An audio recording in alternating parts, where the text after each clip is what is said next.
Hi guys, Darth Deuces here, back in our Star Wars The Vintage Collection action figure review. Today taking a look at a release that I was very much looking forward to. It is the Vintage Collection Star Wars Rebels Grand Admiral Thrawn.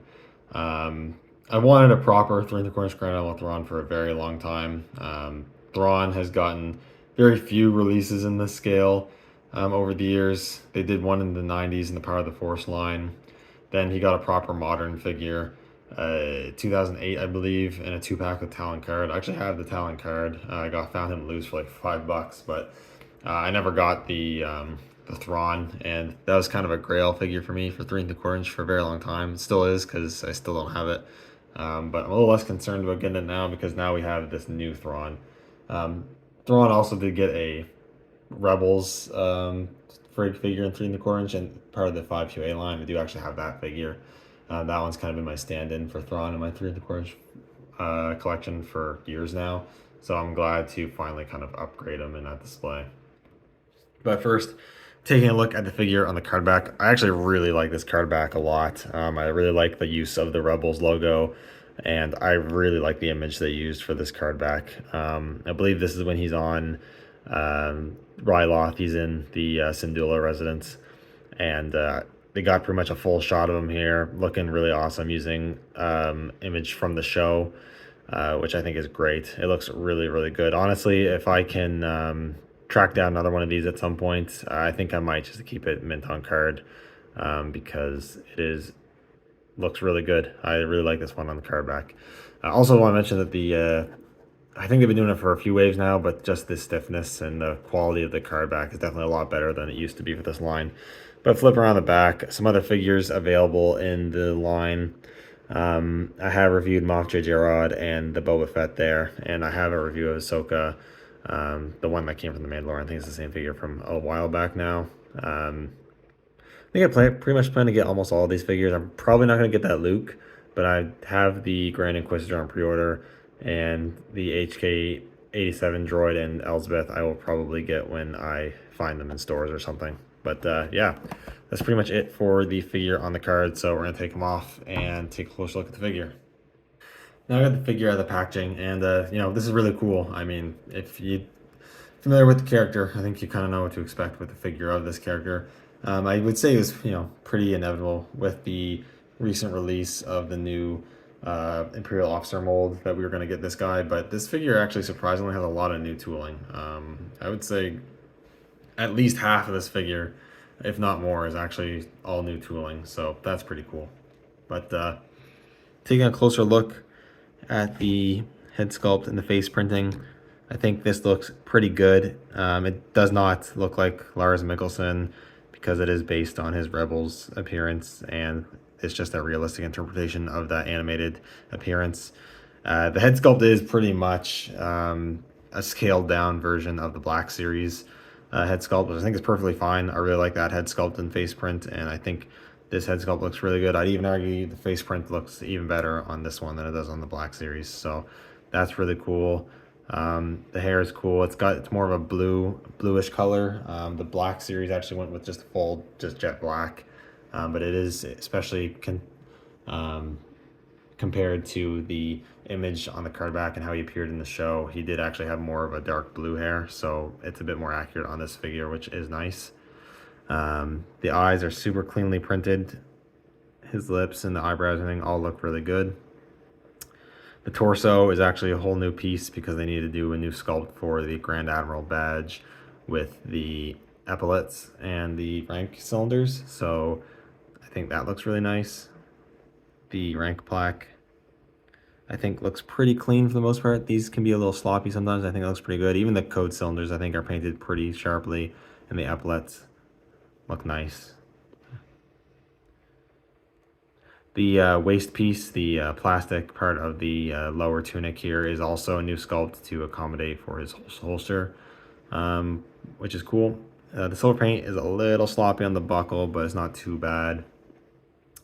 Then the arms, I do believe these are reuse from the officer mold, but the hands are actually new because I think most of the officers they've released so far, if not all of them, have all been wearing gloves.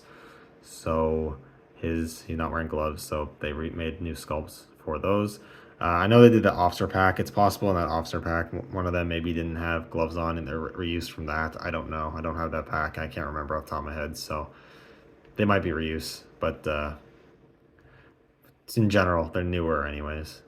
Then the legs, at least this top half is new because on the other officer mold, they got the pants to kind of poof out a bit at the edges, or at the sides rather. He doesn't have that. And then you do have the glossy black jack boots, which I do believe are the same from the other officers, which makes sense. He does have this numbering here, which is a little ugly looking on pure white, but at least it's on the back of the leg, so you hopefully won't notice it too much. But yeah, it does what it needs to do. It's a good looking Thrawn figure. In terms of articulation, you do have a dumbbell joint in the neck, so he looks up a decent amount, looks down a decent amount, pivots quite well, rotation, hinges at the shoulders, move quite far out, they rotate. Single hinge at the elbows, I do only get about 90. I wish they'd make deeper cuts for these officers so they could actually put their arms, bend their arms further, because I'd like to be able to put his hand up to his face, like his chin or whatever, but you just can't do it. And it's the same thing with the black suit one. You couldn't do that with that figure either.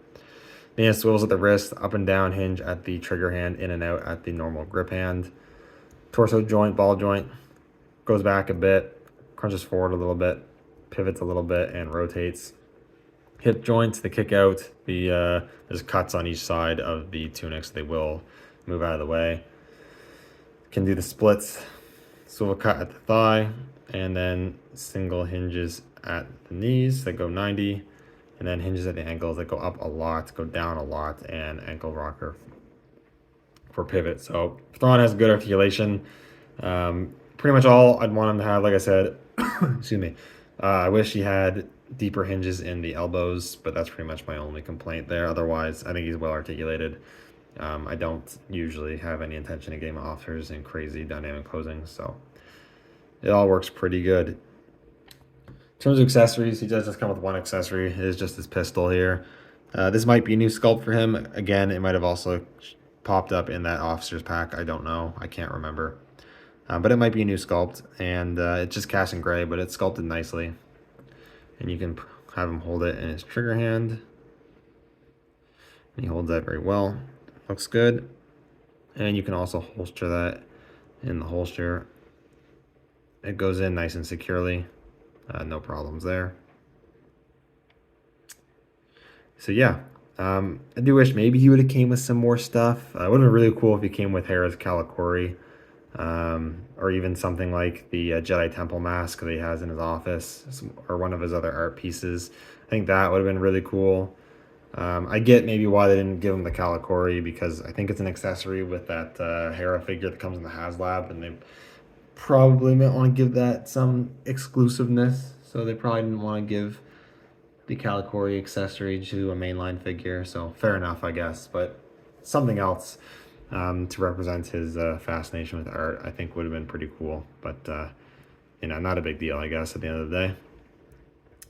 And for some comparisons, I guess first off, here he is with one of the figures that utilizes the officer's mold. This is Admiral Piet, or Captain Piet, I guess, whichever one you want to call him. You can definitely see the similarities, but you can also see the differences, like in the torso there. And in the legs, you can see the difference in pants.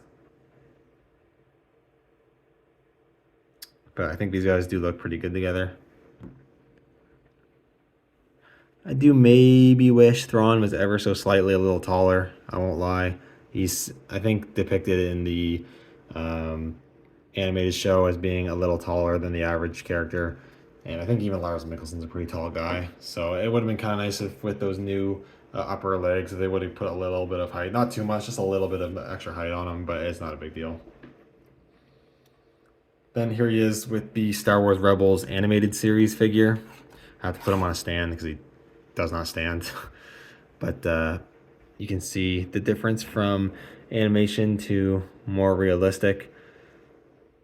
I'm definitely happy to add this guy to have a more realistic looking Thrawn with all my other realistic looking figures, because the animated Rebels figure definitely look out of place, but I'm still definitely keeping this figure because it's nice to have a representation of his animated styling.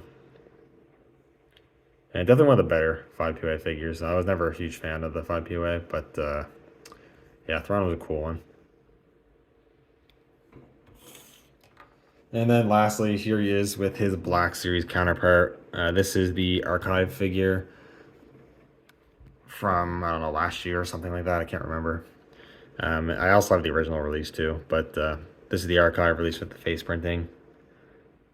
And you can definitely see the head sculpts are very similar. I'd actually even argue that the Vintage Collection one almost looks like it has just more sharper sculpted details as well. I don't know, maybe it's just my camera. But you can see the difference in the hair.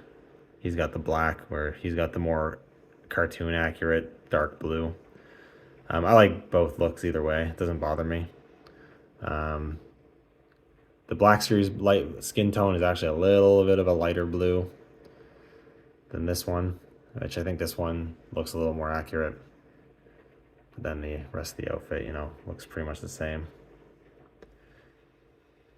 They're both really good figures. They're both pretty much the same figure, just at different scales, honestly. So take your pick, whichever scale you prefer. But happy to have them both.